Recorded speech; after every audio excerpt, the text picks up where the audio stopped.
Hey guys, Terry here. Hey, I wanted to let you know how my Ingrid's wildflower embroidery kit is coming along here. So I had ordered the denim kit to go along with the embroidery kit. If you recall, the embroidery kit came with the hoop, the tools, the instructions, and all the wonderful embroidery thread. So I have finished all 20 squares and I loved it so much. It was a wonderful hand sewing project to do in front of the television. Loved that. And then in the denim kit that I did eventually purchase, it came with the squares for the embroidery part of it. And it had 3 or 4 extra ones, I guess in case you made a mistake. I like that they included some extras. You could actually do another row if you wanted to on there. I think you would just have to modify your size of sashing and borders. But it came with a light and a dark, and this is what it is eventually going to look like. So it's got the light pieces for the sashing and then the dark for the border and the back of the quilt. So love that that all came with it. And I've got to cut these into my sashing pieces. They've got wonderful instructions. I don't think I said it's from Missouri Star Quilt Company. But look at how my squares turned out. You do have to trim it down.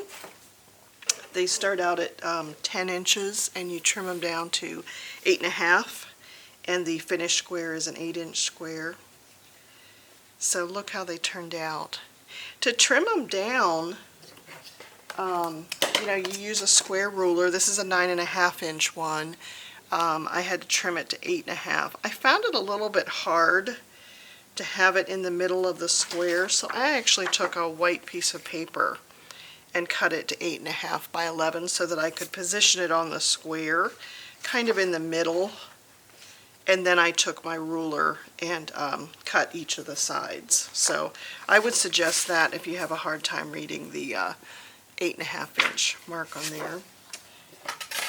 And let's see how they turned out. I just love how colorful they are on the dark blue denim. They turned out so good. And in my previous video I showed you how I just put them in water to dissolve the pattern that you sew on. Look how colorful that one is. I'm not sure that I got them all exactly in the middle, but it's going to be such a colorful quilt. You rinse these to get that pattern piece to dissolve, and then I simply iron them just to get them all flat again.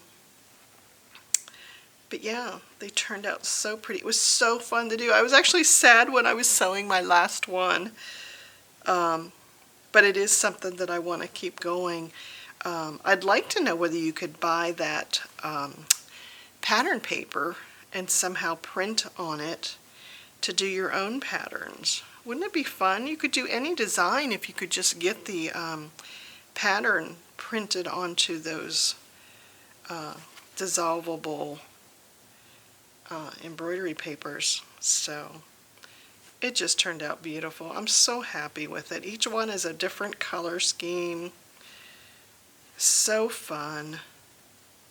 I just love doing it. It was really fun. I can't wait to see it together. Now it'll go together quickly now because I will cut the sashing, and of course those are just going to get sewn onto each square here. And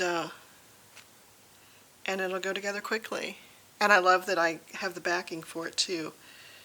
I don't know if it'll be a heavy quilt. I mean, this is a very light denim. There's the last one.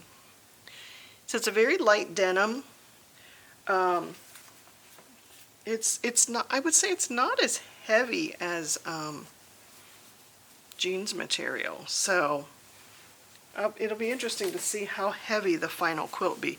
I have a jeans quilt that someone made me, and it's pretty heavy. I mean, it's a nice.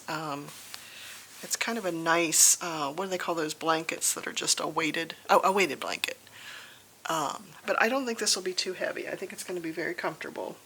So I'll be back when I get the sashing put on and the backing, and I'll show you the final product. But thanks for watching my progress, and I hope you do something fun in your craft room. Pick out something or organize something and have fun this week. Bye, guys.